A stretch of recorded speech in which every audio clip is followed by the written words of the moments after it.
This video explains the first few steps you should carry out once you've started your ATX exam and the exam timer has begun to count down.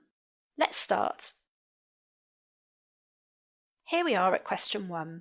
Students often spend too much time on section A to the detriment of section B. So rather than starting immediately on the first question, we recommend that you skim through all of the questions in order to see what's in each one to get a feel for the whole exam. Here are the requirements for question 1. You can move and resize the window and scroll down the requirements if you need to. Selecting Next will take you to the next question. And here are the requirements for question 2. Selecting Next again will take you to section B. Here's an overview of section B. Selecting Next again takes you to question 3. Here's question 3. And finally, on to question 4. As an alternative, you can select the Navigator button.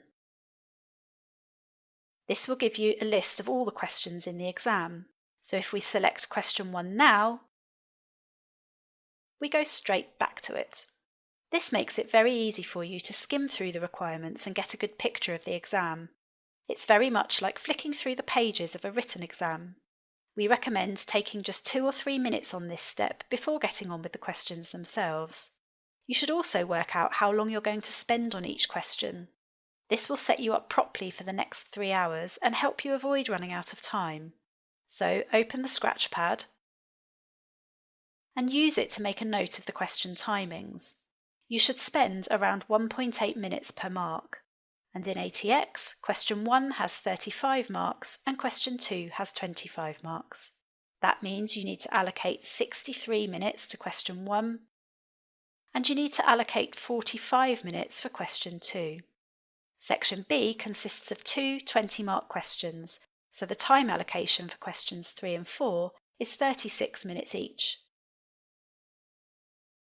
You must decide which question to begin with, but for this demonstration, we'll assume that you intend to start with question 1.